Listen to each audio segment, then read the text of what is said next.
So welcome to my class. This is your educator Deepika Gwalani over here. I am your business studies and economics educator. I am a CS. I have also completed MBA, MCOM and MA in economics. ठीक है, these are my qualification.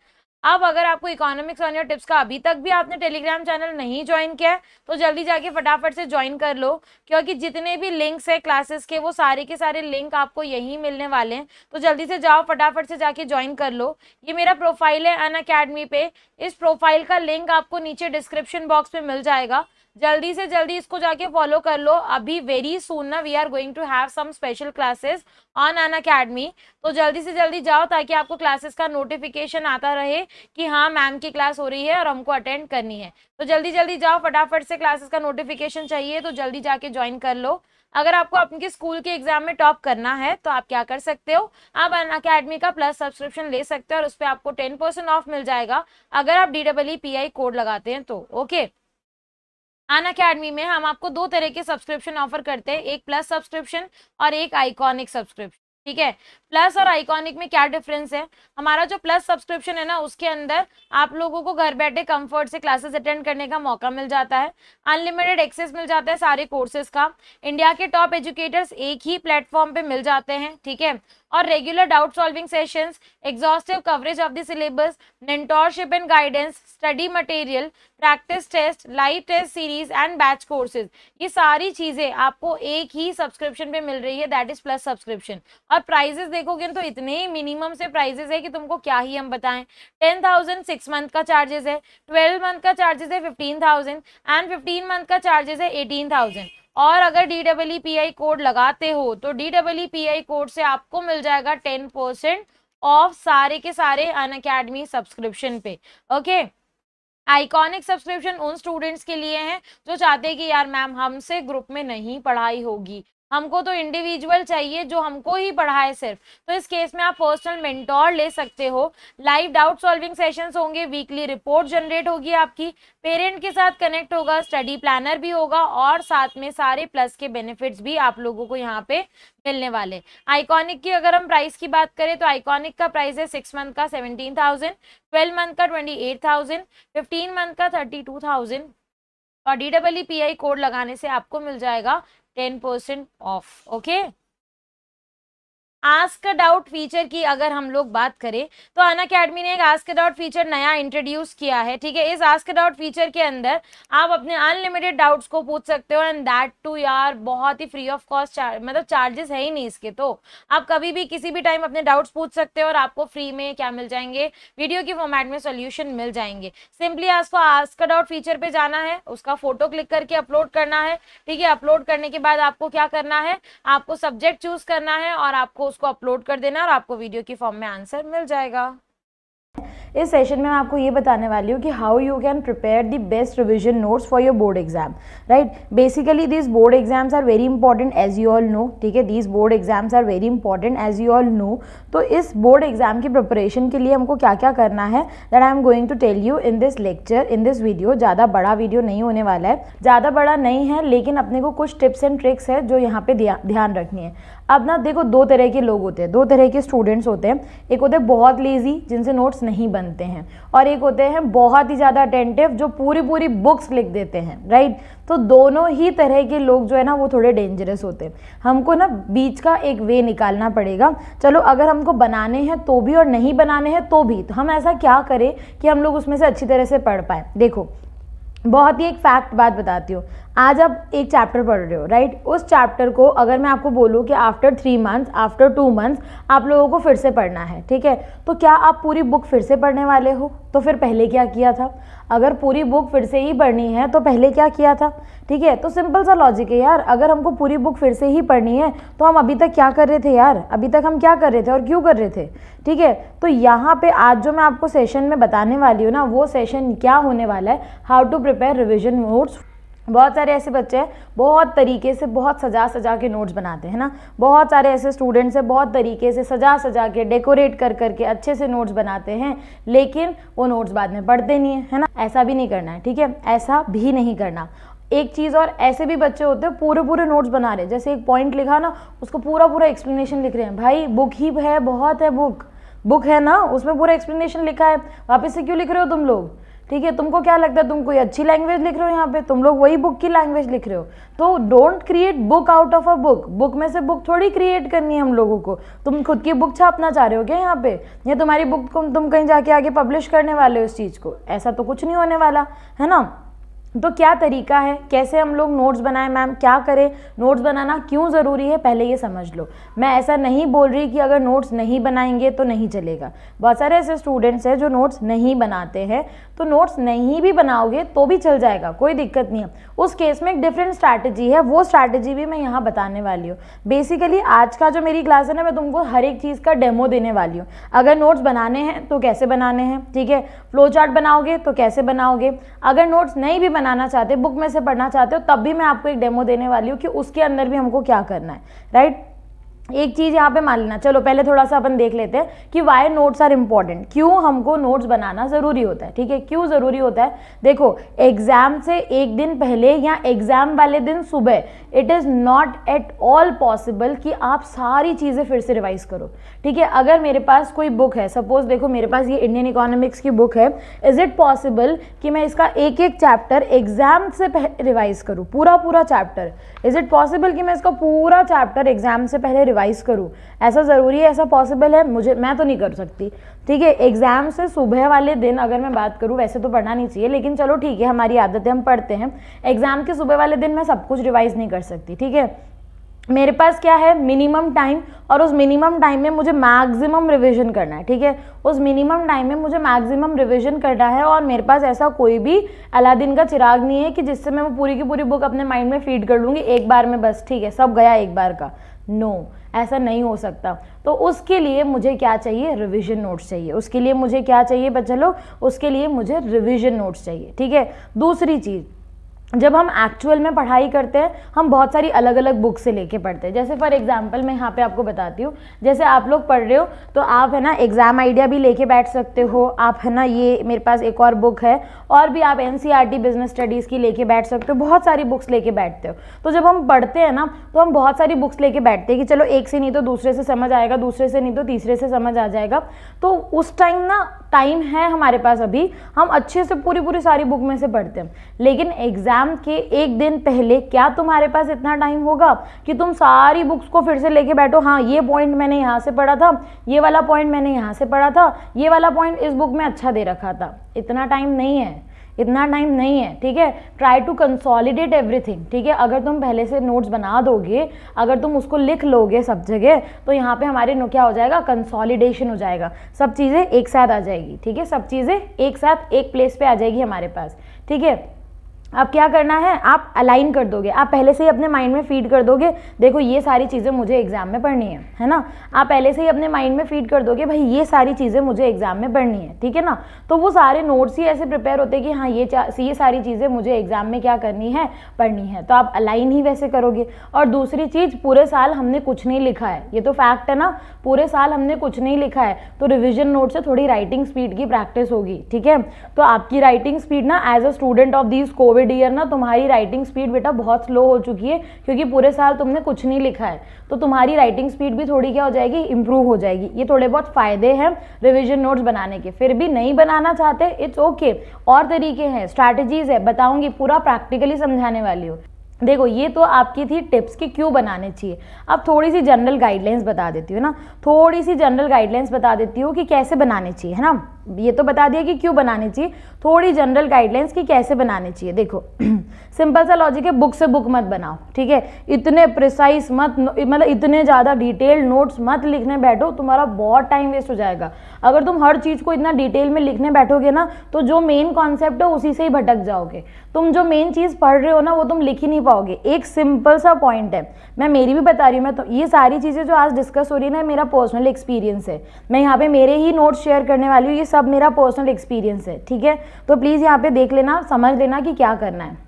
Do not create book out of a book, ठीक है। पूरी book को वापस से as a book अपनी copy में लिखना, not a good solution, you are just wasting your time. जो एक पॉइंट, ठीक है, जो एक पॉइंट आप 1 मिनट में पढ़ सकते थे, 1 मिनट में कंप्लीट कर सकते थे, नोट्स बनाने के चक्कर में आपने उस एक पॉइंट को कम से कम भी 5 मिनट दे दिए हैं, ठीक है। तो ऐसे एक पॉइंट का एक एक मिनट करते करते तुम्हारा पूरा चैप्टर तो पता नहीं कब कंप्लीट होने वाला है है ना, समझ रहे हो, पूरा पॉइंट पता नहीं कब कंप्लीट होने वाला है, समझ रहे हो ना। आगे देखो, ये मेरा सजेशन है, आप चाहो तो कॉपी यूज़ कर सकते हो, आई वोंट मतलब मैं यहाँ पे कुछ नहीं बोलूँगी, कॉपी यूज़ कर सकते हो, ये मेरा सजेशन है कि we should use blank sheet. इससे क्या होता है ना, अगर एक पेज बीच में ऐड करना है, एक चैप्टर कंप्लीट हो गया तो मुझे पेपर ऐड करना है तो मैं ऐड कर दूंगी। कॉपी में क्या होता है, हम स्पेस, अगर कॉपी यूज़ करो तो स्पेस छोड़ दो। जैसे फॉर एग्जाम्पल एक चैप्टर आपने 2 पेज में कंप्लीट कर दिया रिविजन नोट्स में, तो एक पेज वहाँ पे ब्लैंक छोड़ दो, उसके बाद सेकेंड चैप्टर स्टार्ट करो। इससे क्या होगा, कुछ बाद में ऐड ऑन करना है ना तो वो ऐड ईजिली हो जाएगा, ठीक है। कुछ भी ऐड ऑन करना है तो वो ईजिली बाद में ऐड हो जाएगा, ठीक है। बी प्रिसाइज, ठीक है, पूरे पूरे पैराग्राफ नहीं लिखने, पॉइंट्स लिखो, ठीक है।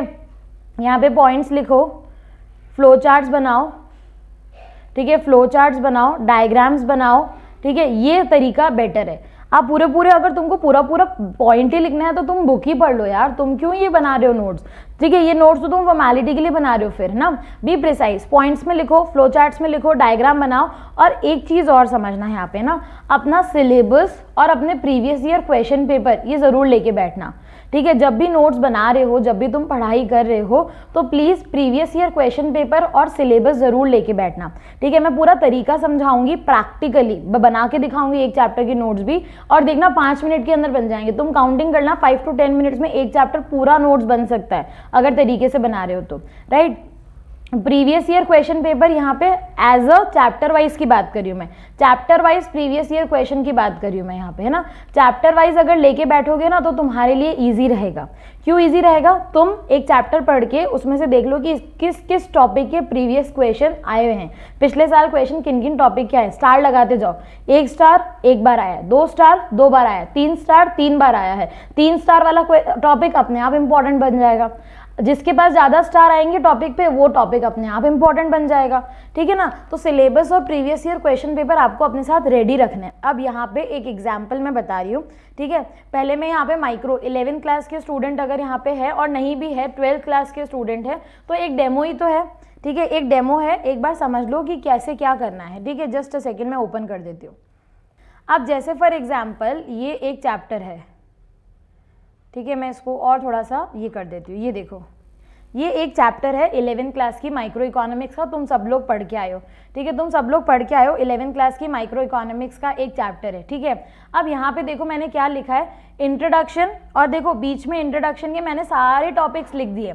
एक ऐसा फ्लो चार्ट मैंने बनाया है यहाँ पे, जो फ्लो चार्ट सबकी हेल्प करने वाला है। मैंने सिंपली यहाँ पे क्या कर दिया, देखो दिख रहा है ना, मैंने इंट्रोडक्शन लिखा, चैप्टर का नेम लिखा, चैप्टर के नेम के बाद ये देखो बीच में मेरा ये लिखा मैंने, ठीक है, बीच में मैंने यहाँ पे ये लिख दिया, और उसके बाद, ठीक है, बीच में ये लिखने के बाद मैंने क्या किया, मैंने सिंपली इसको यहाँ पे सारे टॉपिक्स में डिवाइड करके और जो जो मेन पॉइंट्स थे वो सब लिख दिए, ठीक है। ये देखो इंट्रोडक्शन चैप्टर है, पीपीसी का था, तो मैंने यहाँ पे लिख दिया कि पीपीसी की 2 प्रॉपर्टीज कौन सी होती है, डेफिनेशन लिखनी थी तो डेफिनेशन लिख दी, शॉर्ट में मैंने सब चीज़ें प्रेजेंट कर दी, ठीक है। तुमको थोड़ा जूम करके दिखाती हूँ, ये देखो, अगर मैं शॉर्ट में भी देखूँ ना, एक पेज है, देखो मैं तुमको बताती हूँ, है ना, ये वाला मैंने कहाँ से देखा है,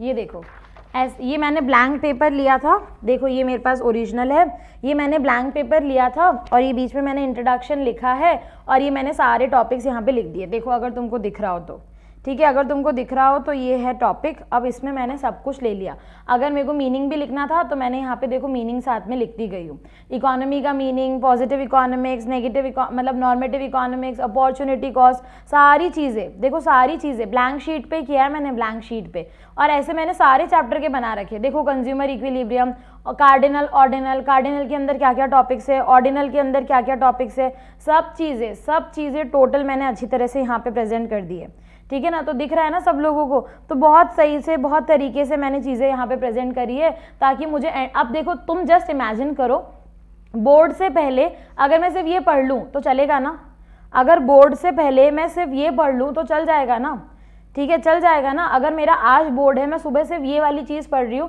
सारे मेन पॉइंट्स आ गए, ये देखो डिमांड वाला चैप्टर, एक्सटेंशन कॉन्ट्रैक्शन भी आ गया, मैंने एक भी टॉपिक मिस नहीं किया है, मैंने एक भी टॉपिक मिस नहीं किया यहाँ पे, ठीक है। तो मैंने सब चीज़ें, अच्छा एक चीज़ और टिप देती हूँ मैं यहाँ पे आपको ना, एक टिप और देती हूँ।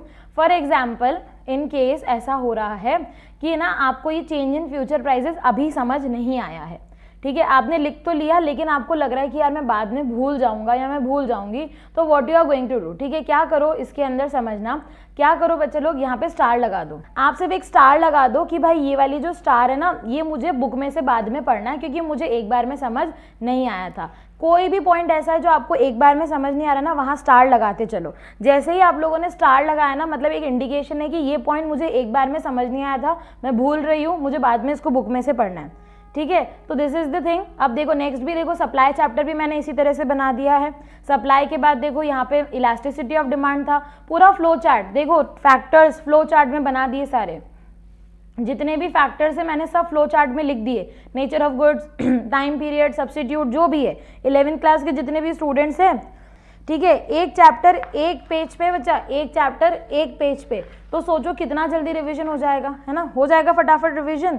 तो ये चीज़ें हम लोगों को बहुत काम आने वाली है, ठीक है। ये सारे चैप्टर्स के नोट्स है यहाँ पे, माइक्रो पूरी कंप्लीटेड है, पूरी कंप्लीटेड है, ठीक है। अब ऐसे बच्चे कौन कौन है मुझे बता दो जो नोट्स बनाना ही नहीं चाहते, बिल्कुल ऑनेस्टली बताना। ऐसे है क्या कोई बच्चे जिनसे नोट्स नहीं बन सकते कि मैम हमसे ना हो पाएगा ये वाला सिस्टम, तो हमसे तो नहीं हो पाएगा ये वाला सिस्टम, तो उनके लिए भी मेरे पास एक बहुत अच्छा आइडिया है, ये देखो, ठीक है। जिनसे नोट्स नहीं बन सकते, ठीक है, जिनसे नोट्स नहीं बन सकते उनके लिए भी एक तरीका है, ठीक है। ये वाला तरीका अडॉप्ट करो, ये तुम्हारा है ना 12th क्लास का टॉपिक है और ये सब लोग देख सकते हो ना, ऐसा नहीं है। तुम लोगों को तो नोट्स का आइडिया चाहिए ना, तुम लोगों का एक चैप्टर है पॉवर्टी, सब क्या है ना, इंडियन इकोनॉमिक्स का एक चैप्टर है पॉवर्टी, ठीक है। अब तुम बुक लेके बैठे हो, बुक में आराम से ये 20 पेज का चैप्टर होगा, एंड टाइम पर रिवीजन करना है। 20 पेज पॉसिबल है क्या रिवीजन करना, 20 पेज पॉसिबल है क्या रिवीजन करना, मुझे तो नहीं लगता, मुझे तो नहीं लगता, मैं तो नहीं कर पाती भाई, सिंपल सा लॉजिक है, मेरे से तो नहीं होगा, ठीक है। तो मुझसे नहीं होगा तो तुमसे कौन सा हो जाएगा भाई, मुझसे नहीं होगा तो तुमसे कौन सा हो जाएगा, तो मैं नहीं कर सकती तो तुम भी नहीं कर सकती, ठीक है। तो अब देखो मैंने क्या किया यहाँ पे, है ना ठीक है, मैंने क्या किया, मैंने ना ये एक बनाया, देखो यहाँ पे। अब ये टॉपिक्स है, अब क्या करूँगी मैं, सैम्पल पेपर लेके बैठूंगी यहाँ पे, मैं सैम्पल पेपर लेके बैठूंगी। चैप्टर कंप्लीट होने के बाद मैं क्या करूँगी, मैं देखूंगी यार रिलेटिव पॉवर्टी का जो क्वेश्चन है वो पिछले 10 साल में 3 बार आ गया, तो चलो 3 स्टार लगा दिए मैंने, ठीक है। फिर उसके बाद ये जो कॉजेज ऑफ पॉवर्टी है ये 5 बार आ गया, तो चलो 5 स्टार लगा दिए मैंने, ठीक है। ये तरीका है बच्चा पढ़ने का, ये तरीका है पढ़ने का कि आपने 5 स्टार लगा दिए, 3 स्टार लगा दिए, तो आपको याद रहेगा कि हाँ ये 5 स्टार वाला टॉपिक ना बहुत इंपॉर्टेंट है, ये 5 स्टार वाला टॉपिक बहुत इंपॉर्टेंट है और मुझे इसको अच्छे से पढ़ के जाना है। ये मेरा तरीका था, मैं यूज़ करती थी, मैं सच्ची बता रही हूँ, इसके अंदर बिल्कुल भी वो नहीं है, ये मेरा तरीका है, मैं यूज़ करती थी इस तरीके को, ठीक है ना। तो प्लीज़ मेक श्योर कि आप लोग भी इस तरीके को यूज़ करके अच्छे मार्क्स लेके आ सकते हो, ठीक है ना, समझ गए ना। आप लोग भी ये तरीका यूज़ कर सकते हो, बहुत ही इफेक्टिव है, बहुत ही ज़्यादा इफेक्टिव है, ठीक है। अब देखो नेक्स्ट देखो, अब मैंने क्या किया, पूरा चैप्टर देखो, ये पैराग्राफ मैंने जब मैं पढ़ने बैठी ना, जब मैं पढ़ने बैठी तो मैंने ये क्या किया, ये पैराग्राफ पढ़ा, मुझे लगा यार इस पैराग्राफ में ये जो स्टार्टिंग की लाइन्स है ना ये बकवास लिखी हुई है, टाइम पास लिखी हुई है, ठीक है।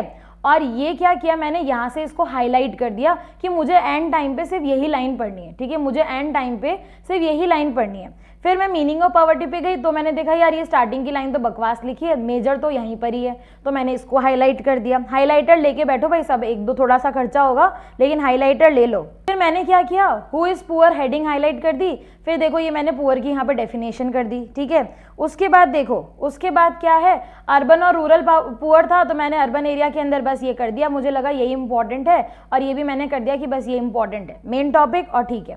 अब देखो जैसे फॉर एग्जांपल ये वाला टॉपिक है, अब तुमको मेरे को लगा, ठीक है, मैंने जब मेरी तरफ से बनाया मुझे लगा मैं सिर्फ पॉइंट्स लर्न कर लूंगी ना तो इनफ होगा, पॉइंट्स लर्न करना इनफ होगा।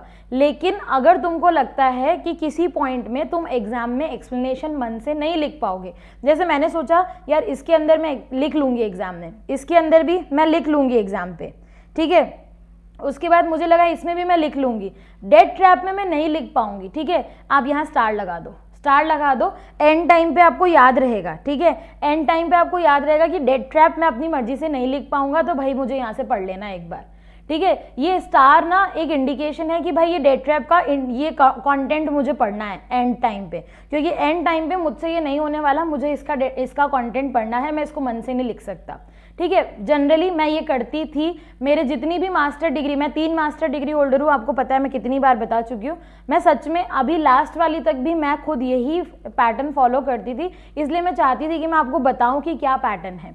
ठीक है, अब ये देखो, ये वाला टॉपिक मैंने यहाँ इंपॉर्टेंट लिख रखा है, क्योंकि मेरे को पता है कि ये वाला जो क्वेश्चन है ना, ये एग्जाम में बहुत बार आया है, राइट। अब मैंने क्या किया, ये उन लोगों के लिए जो नोट्स नहीं बनाना चाहते, ठीक है, ये उन लोगों के लिए जो नोट्स नहीं बनाना चाहते। देखो, मैंने मीनिंग हाईलाइट किया, फिर मीनिंग में भी पूरा नहीं किया, बस इतना हाईलाइट कर लिया जितना मुझे उस टॉपिक को समझने के लिए ज़रूरी है। एग्जाम्पल लिख लिया, एग्जाम्पल भी, ठीक है। इंपॉर्टेंस उतना ही हाईलाइट किया जितना समझने के लिए ज़रूरी था। लिमिटेशन उतना ही, टाइम सेव करना है यार, एग्जाम टाइम में थोड़ी पूरा पैराग्राफ पढ़ने बैठेंगे, टाइम सेव करना था ना, तो बस मैंने मेन बेसिस अंडरलाइन किए और ये अंडरलाइन कर दिया। ठीक है, अब इस पूरे टॉपिक में मुझे लगा ये किसी काम का नहीं है, बस यही काम का है, और सच में यही काम का है। जिसने पॉवर्टी चैप्टर पढ़ लिया, तुमको पता होना चाहिए सिर्फ यही काम का है, बाकी का कैलकुलेशन कभी आया ही नहीं, तो काम का है ही नहीं। ठीक है, आगे देखो, फिर उसके बाद ये देखो 62 में ये 70 और ये मैंने यहाँ पे हाईलाइट कर रखे हैं।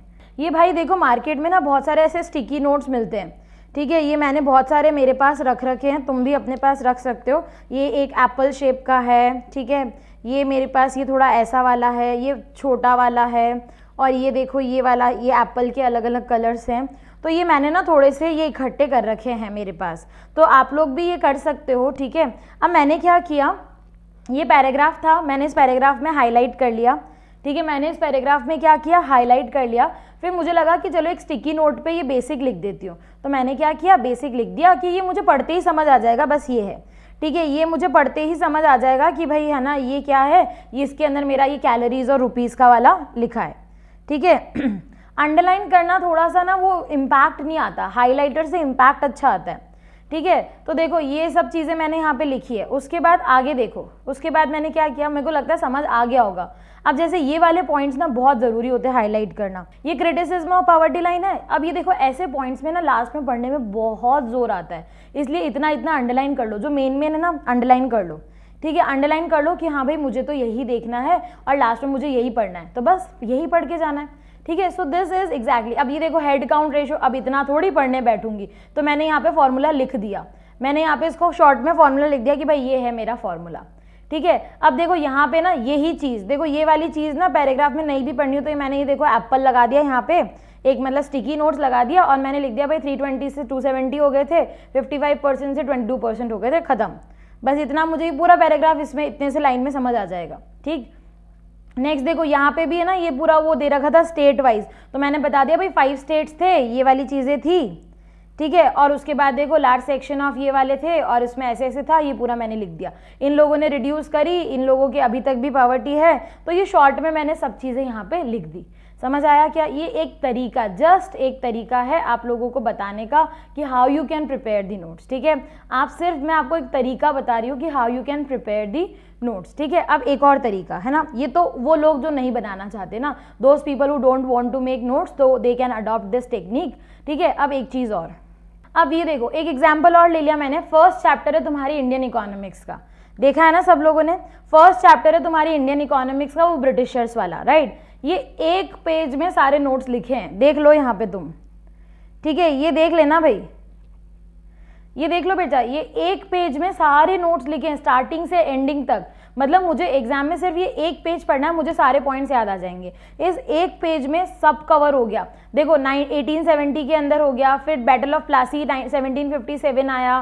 ठीक है, सारी चीज़ें मतलब पूरी सारी चीज़ें मतलब जो पॉइंट्स में दे रखी है ना, वो एक पेज के अंदर मैंने सब कवर कर दिया यहाँ पे। इससे क्या होगा पता है, इससे हमारा बहुत फ़ायदा हो जाएगा कि हमको पूरा चैप्टर बाद में पढ़ने की ज़रूरत नहीं है।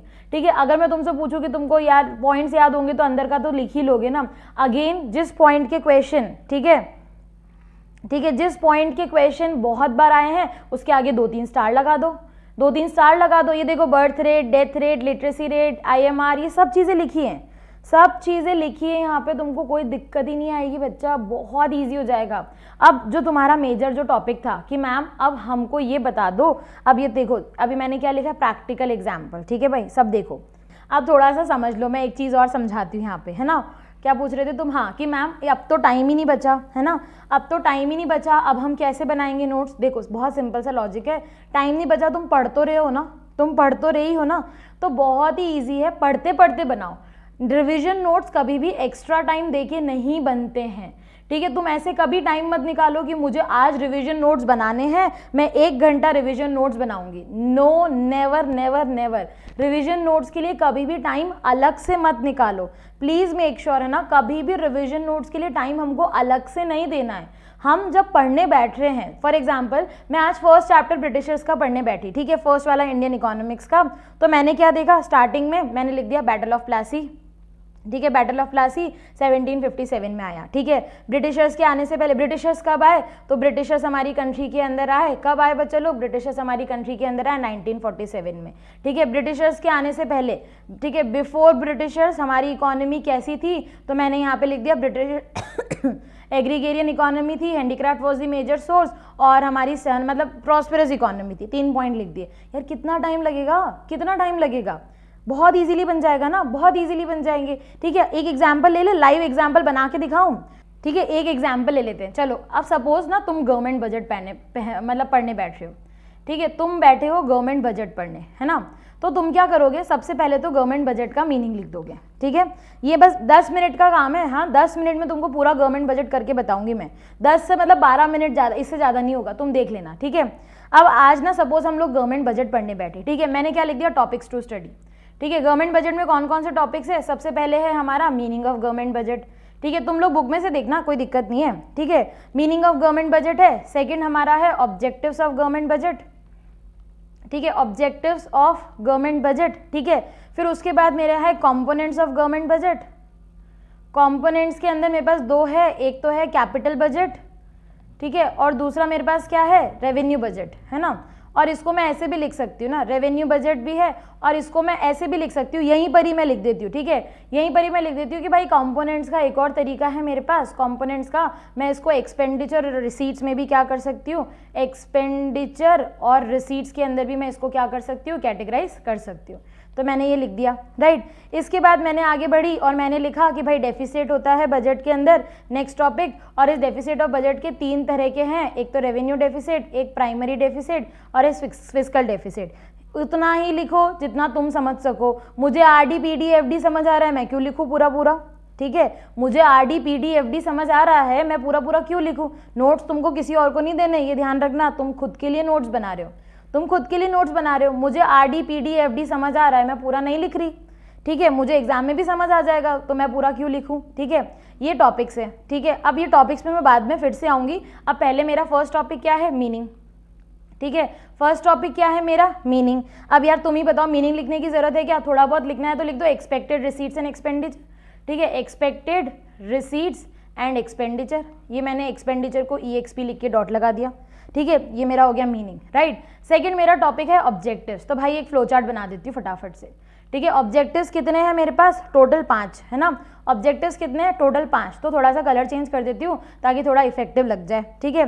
यहाँ पे पहला ऑब्जेक्टिव है बच्चे लोग, redistribution of income and wealth. अब ये पढ़ते पढ़ते बना रही हूँ मैं, ठीक है, मैं पढ़ते पढ़ते बना रही हूँ मैं चैप्टर, कुछ ऐसा नहीं कर रही हूँ मैं एक्स्ट्रा इसके अंदर, ठीक है। फिर उसके बाद रीएलोकेशन ऑफ रिसोर्सेज, ठीक है, रीएलोकेशन ऑफ रिसोर्सेज, राइट। फिर नेक्स्ट है मेरे पास इकोनॉमिक स्टेबिलिटी, इकोनॉमिक स्टेबिलिटी, ठीक है। उसके बाद मैंने क्या किया, managing public enterprises, managing public enterprises, ठीक है। और लास्ट में आ गया मेरा इकोनॉमिक ग्रोथ, ठीक है।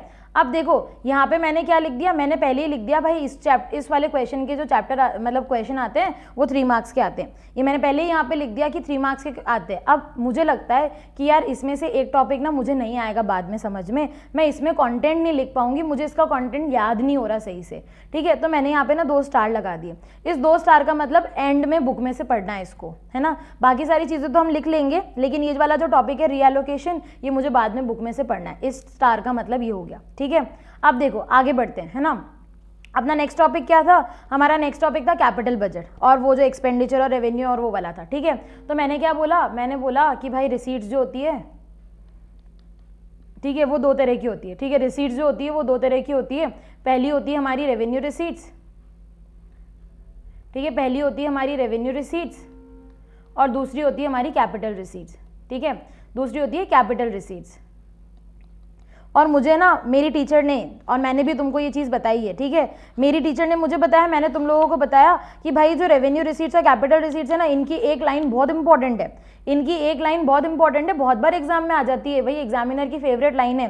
ठीक है, क्या है रेवेन्यू रिसीट्स की लाइन है, यहाँ पे मैं अलग से लिख देती हूँ, नीदर क्रिएट्स, ठीक है, नीदर क्रिएट लायबिलिटी, ठीक है, और नॉर रिड्यूसेस असेट्स। ठीक है, ये मैंने लिख दिया यहाँ पे। ठीक है, सेम कैपिटल रिसीट्स की एक लाइन है जो बहुत इंपॉर्टेंट है, ईदर क्रिएट्स लायबिलिटी और रिड्यूसेस असेट्स, ये शॉर्ट में लिख दिया, मुझे बाद में समझ आ जाएगा, कोई दिक्कत नहीं है। ठीक है, फिर आगे बढ़ी मैंने देखा कि भाई रेवेन्यू रिसीट्स के दो एलिमेंट्स होते हैं। ठीक है, रेवेन्यू रिसीट्स के दो एलिमेंट्स होते हैं, कौन कौन से, एक तो होती है टैक्स रिसीट्स, ठीक है, और एक होती है नॉन टैक्स रिसीट्स, है ना, एक होती है टैक्स रिसीट्स और एक होती है नॉन टैक्स रिसीट्स। ठीक है बच्चे लोग, टैक्स रिसीट्स मेरी दो तरह की होती है, एक होती है डायरेक्ट टैक्स और दूसरी होती है इनडायरेक्ट टैक्स। एक होती है डायरेक्ट टैक्स और दूसरी होती है हमारी इनडायरेक्ट टैक्स। ठीक है बच्चा, आगे देखो, नॉन टैक्स रिसीट्स अगेन बहुत सारी टाइप्स की होती है, कौन कौन सी पढ़ी पता है, फीस हो गया, ठीक है, फाइन्स हो गया, पेनल्टीज हो गया, ऐसे बहुत सारे पॉइंट्स तुमको दे रखे हैं, है ना, ऐसे 4-5 पॉइंट देख रखे हैं, मैंने वो 4-5 पॉइंट यहाँ पे लिख दिए।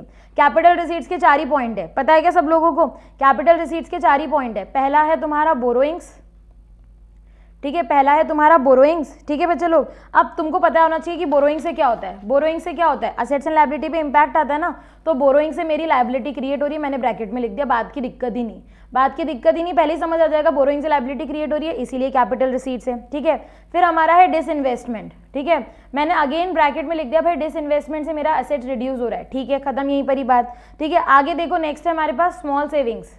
ठीक है, स्मॉल सेविंग से गवर्नमेंट की लायबिलिटी क्रिएट हो रही है भाई, बाद में वापस रीपे करना पड़ेगा, तो ये लायबिलिटी क्रिएट लिख दिया। फिर है हमारा रिकवरी ऑफ लोन।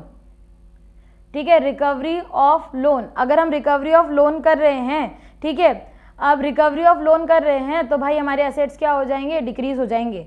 ठीक है, असेट्स क्या हो जाएंगे, डिक्रीज हो जाएंगे। ये देखो रिसीट्स बन गई पूरी, रिसीट्स बन गई पूरी। अब बताओ इसमें क्या दिक्कत आई तुमको, बताओ इसमें क्या दिक्कत आई, बन गई ना रिसीट्स पूरी, कोई दिक्कत आई क्या, बता दो तुम लोग, यहाँ पे नहीं आई ना, अब बस हो गया खत्म यहाँ पे। फिर एक टॉपिक मुझे लगा कि यार एक टॉपिक बहुत आया है एग्जाम में, डिफरेंस बिटवीन, क्या है बच्चे लोग, difference between tax and non tax. ठीक है, सॉरी टैक्स नहीं, सॉरी डायरेक्ट और इनडायरेक्ट। तुमको लगा कि भाई एक क्वेश्चन एग्जाम में बहुत बार आया है, कौन सा है वो क्वेश्चन, हम लोगों का क्वेश्चन है, ठीक है, डायरेक्ट और इनडायरेक्ट टैक्स। ठीक है बच्चे लोग, direct tax and indirect tax, तुमको मीनिंग पता है, तुमको सब कुछ पता है, लेकिन तुम लोग फिर भी एक बार बेसिस लिख लो। ठीक है, कि भाई हम मीनिंग के बेसिस पे कर देंगे इसको, ठीक है, एक थोड़ा एग्जाम्पल के बेसिस पे कर देंगे इसको, एक बर्डन के बेसिस पे कर देंगे, ठीक है, और उसके बाद आप स्कोप के बेसिस पे कर दो, राइट। तो ये चीज़ें ना आप लोग देख लेना कि थोड़ा बहुत हम लोग इसको यहाँ पे इलेबोरेट कर दे। फिर हम आ गए एक्सपेंडिचर पे। ठीक है, फिर हम आ गए किसके ऊपर, एक्सपेंडिचर पे। एक्सपेंडिचर भाई अगेन दो तरह के होते हैं, एक होते हैं रेवेन्यू एक्सपेंडिचर और एक होते हैं कैपिटल एक्सपेंडिचर। ठीक है, रेवेन्यू एक्सपेंडिचर और कैपिटल एक्सपेंडिचर, ये दो तरह के एक्सपेंडिचर होते हैं भाई। रेवेन्यू एक्सपेंडिचर में मुझे मेरी टीचर ने लाइन बताई थी कि इट नीदर क्रिएट्स असेट्स, ठीक है, neither create assets nor reduces liability. ठीक है, और इधर बताई थी इट ईदर क्रिएट असेट्स और रिड्यूसेस लायबिलिटी। ठीक है, ये मुझे मेरी टीचर ने बताई थी, तो मैंने तुम लोगों को भी पढ़ाते वक्त बताई है। ठीक है, उसके बाद अदर टाइप्स ऑफ एक्सपेंडिचर होते हैं जिसका क्वेश्चन आता नहीं है, एक्स्ट्रा दे रखा है तो बस छोड़ दो। अब आगे क्या है हम लोगों का, डेफिसिट। ठीक है, आगे क्या है, डेफिसिट। भाई 3 तरह के डेफिसिट होते हैं, रेवेन्यू डेफिसिट, ठीक है, और फिस्कल डेफिसिट और प्राइमरी डेफिसिट। ठीक है, रेवेन्यू डेफिसिट का फॉर्मूला होता है revenue receipts minus revenue expenditure. ठीक है, फिस्कल डेफिसिट का फॉर्मूला होता है total receipts minus total expenditure other than borrowings. ठीक है, अदर देन बोरोइंग्स। ठीक है बच्चा, और उसके बाद पीडी का फॉर्मूला होता है एफडी माइनस इंटरेस्ट पेमेंट। ये देखो मैंने सब लिख दिया यहाँ पे, सब। एक और टॉपिक है ना इम्प्लीकेशन, वो भी लिख देना। तुम काउंट कर लो टाइम बच्चा, 5 मिनट भी पूरे नहीं हुए होंगे, तुम काउंट कर लो मेरे को ये रिवीजन नोट्स बनाने में कितना टाइम लगा। उसके बाद, ठीक है, उसके बाद भी अगर मुझे लग रहा है कि यार ये वाला टॉपिक अगर डिटेल में आ गया मैं नहीं लिख पाऊंगा, स्टार लगा दो यार, स्टार लगा दो, बाद में बुक में से पढ़ लेना। सारे टॉपिक पे तो स्टार नहीं है ना, कम से कम कुछ टॉपिक पे स्टार लगा दो। एक चैप्टर के अंदर 2-3 टॉपिक ऐसे होंगे जो तुम बाद में नहीं लिख पाओगे, तो उस पर स्टार लगा दो, ठीक है। तो this is the correct way कि हमको कैसे रिविजन नोट्स बनाने। तुम खुद देख लो कि मैंने कितने मिनट में बना लिया। 5 मिनट भी पूरे लगे क्या, मुझे ये बताओ। मुझे 5 मिनट भी पूरे नहीं लगे रिविजन नोट्स बनाने में। तो प्लीज़ मेक श्योर ऐसा ही करना है, ठीक है। यही तरीका है। सब लोग बताओ, इतना समझ आ गया क्या? मतलब मैं थोड़ा तो हेल्प कर पाई होंगी तुमको आज, ठीक है। थोड़ी तो हेल्प कर पाई होगी ना मैं तुम लोगों को आज। ऐसे सारे सब्जेक्ट्स में कर सकते हो। बिजनेस स्टडीज़ में भी तुम लोग की पॉइंट्स ऐसे ही लिख सकते हो। अब एंड में बस है ना, तुमको क्या करना है, एंड में बस सिंपली तुमको ये रिवीजन नोट्स पढ़ने, क्योंकि एंड में यार पूरी पूरी बुक्स पढ़ना पॉसिबल नहीं है, फीजिबल नहीं है। तुम नहीं पढ़ पाओगे पूरी पूरी बुक्स, ठीक है। तो बस तुमको लास्ट में क्या करना है, ये बस जो अपने अभी ये बनाया ना रिवीजन नोट्स, ये 2 पेज के रिवीजन नोट। अच्छा, एक और तरीका, तुमने रिवीजन नोट्स बना लिए, तुमने चैप्टर पढ़ लिए, अब सैम्पल पेपर उठा लो, ठीक है। अब सैम्पल पेपर उठा लो। ये टॉपिक्स टू स्टडी मैंने लिख रखे थे, ठीक है। मैंने फर्स्ट क्वेश्चन पढ़ा, मेरे को उसका आंसर आ गया और मैंने दिमाग लगाया यार फर्स्ट क्वेश्चन ना यहाँ से आया था, तो मैंने एक स्टार लगा दिया। सेकंड क्वेश्चन पढ़ा, फिर मैंने दिमाग लगाया यार सेकंड क्वेश्चन यहाँ से आया था। थर्ड क्वेश्चन पढ़ा, फिर मेरे को लगा यहाँ से आया था, तो मैं क्या करूँगी, स्टार लगाती जाऊँगी। ये स्टार से मेरे को पता पड़ेगा कौन सा टॉपिक जिसके सबसे ज़्यादा स्टार है उसके एग्ज़ाम में आने के चांसेस बहुत ज़्यादा है। तुम खुद पता लगा लोगे कि इस साल बोर्ड में क्या आने वाला है। तुम इतना वो हो जाओगे कि हाँ, तुम पिछले 10 साल के पेपर भी अगर सिर्फ ऐसे ऊपर रीडिंग लगा रहे हो ना, सिर्फ रीडिंग लगा रहे हो तुम लोग, तुमको पता लग जाएगा कि भाई कौन सा टॉपिक है जो बहुत इंपॉर्टेंट है, हर बार पूछा जा रहा है। और तुमको क्या लगता है, हम टीचर ने बोर्ड का पेपर बनाया है? मैं अगर कोई टॉपिक बोल रही हूँ कि बहुत इंपॉर्टेंट है, तुमको क्या लगता है मैंने बोर्ड का पेपर बनाया होगा? नहीं, कभी नहीं बनाया मैंने बोर्ड का पेपर। बस हाँ, मैंने 10 साल के पेपर देखे तो मुझे ट्रेंड पता है कि यार 10 साल में अगर 7 बार एक क्वेश्चन आया तो वो इंपॉर्टेंट है। इसीलिए मैं पढ़ाते पढ़ाते बोल देती हूँ कि भाई ये टॉपिक बहुत इंपॉर्टेंट है, यहाँ से 6 मार्क्स का क्वेश्चन आता है, ठीक है। इसमें भी तुमको अगर डिफ्रेंशिएट करना है ना, एक और तरीका होता है। देखो, मैं ऐसे करती थी मेरी कॉपीज में, स्टार का मतलब 6 मार्क्स का क्वेश्चन, ठीक है। ऐसे वाले डॉट का मतलब है 4 मार्क का क्वेश्चन, ठीक है। अगर फॉर एग्जाम्पल ट्राइंगल बनाया है तो इसका मतलब है 1 मार्क का क्वेश्चन, ठीक है। अब जब मैं क्या करती थी, मैं जब मेरी बता रही हूँ, है ना, मैं मेरी बता रही हूँ। अब मैं क्या करती थी पता है, हम लोग ऐसे करते थे, जैसे फॉर एग्जाम्पल जैसे ये क्वेश्चन आया है तो मैंने यहाँ पे लगा दिया ये डॉट, इससे मुझे रिमाइंड हो जाएगा इससे 4 मार्क का क्वेश्चन आया, ठीक है। मैंने यहाँ पे डेफिसिट पे लगा दिया, मैंने पूरे डेफिसिट पे लगा दिया स्टार, मतलब डेफिसिट का 6 मार्क्स का क्वेश्चन आया है, ठीक है। मैंने कंपोनेंट पे यहाँ पे लगा दिया ये ट्रायंगल, इसका मतलब इसके 1 मार्क के क्वेश्चन आते हैं। तो इसी अकॉर्डिंग पढ़ो ना, आधा तो हमारा काम वहीं सॉल्व हो जाएगा। ये बेस्ट तरीका है पढ़ने का। प्लीज़ मेक श्योर कि तुम ऐसे ही पढ़ोगे, ठीक है। तो प्लीज़ जिसको भी आज की ये वीडियो थोड़ी सी भी अच्छी लगी हो ना, प्लीज लाइक कर देना। तो this bring us to the end of this class. तो इस क्लास को एंड करने से पहले मैं आपको 2 बहुत ही अच्छे ऑफर बताना चाहती हूँ जो अनअकैडमी ने आपके लिए लॉन्च किए हैं, ठीक है। अगर आपने कोई भी प्लस या आइकॉनिक सब्सक्रिप्शन लिया है और अगर आपका कोई सिबलिंग, ठीक है, आइकॉनिक सब्सक्रिप्शन लेना चाहता है तो उसके ऊपर हम आपको बहुत ही अच्छा डिस्काउंट दे रहे हैं अनअकैडमी की तरफ से। तो जल्दी से जल्दी अपने सिबलिंग, अपने भाई बहन को अगर आइकॉनिक सब्सक्रिप्शन लेना है तो उनको बोल दो, और आपने नहीं लिया तो आप भी ले लो, क्योंकि आपके लिए भी बेनिफिट है। अगर आप कोई भी प्लस सब्सक्रिप्शन लोगे और वो 12, 15, 18 महीने का है तो उसमें आपको 2 महीने का सब्सक्रिप्शन बिल्कुल फ्री मिल जाएगा, 2 महीने का क्रिएटिव कॉर्नर का सब्सक्रिप्शन फ्री मिल जाएगा, और 10% डिस्काउंट तो आपको पता ही है कैसे मिलता है, DEEPI कोड लगाने से आपको 10% ऑफ मिल जाएगा। आइकॉनिक सब्सक्रिप्शन के लिए भी ये स्कीम वैलिड है, ठीक है। 12, 15, 18 महीने का सब्सक्रिप्शन है तो 2 महीने का बिल्कुल फ्री, 2 महीने का क्रिएटिव कॉर्नर का फ्री, और 10% ऑफ आपको DEEPI कोड लगा के मिल जाएगा। 24, 26, 48 मंथ का लोगे तो थोड़ा सा बेनिफिट और ज्यादा मिलेगा। 10% ऑफ आपको पता है कौन सा कोड लगा के मिलता है, DEEPI कोड लगा के आपको 10% ऑफ मिल जाएगा। कोई भी क्विज अगर आपको ज्वाइन करना है, आप मेरा referral code, invite code use कर सकते हो, चाहे वो किसी भी टीचर ने करवाया हो क्विज, कोई फर्क नहीं पड़ता। आप DEEPI कोड यूज करिए और वो क्विज को आप अनलॉक कर लेंगे। फिर आपको जो भी एजुकेटर और होस्ट ने आपको क्विज का कोड दिया है आप उसको यूज कर सकते हैं। ये कोड बिल्कुल याद रखना है आप लोगों को, क्योंकि जितने भी अनअकैडमी ऐप पे फीचर्स है वो इस कोड के थ्रू आप एक्सेस कर सकते हो, एंड दैट टू बिल्कुल free of cost. So this is your educator signing off from here। लेकिन बिफोर साइनिंग ऑफ आप लोग प्लीज जाके चैनल को सब्सक्राइब जरूर कर लीजिएगा। बेल आइकन अगर हिट नहीं किया तो वो कर लीजिएगा। लाइक शेयर सब्सक्राइब जरूर करना है, and Bye everyone. Take care. Have a nice day. Sweet dreams. Good night and let's crack it.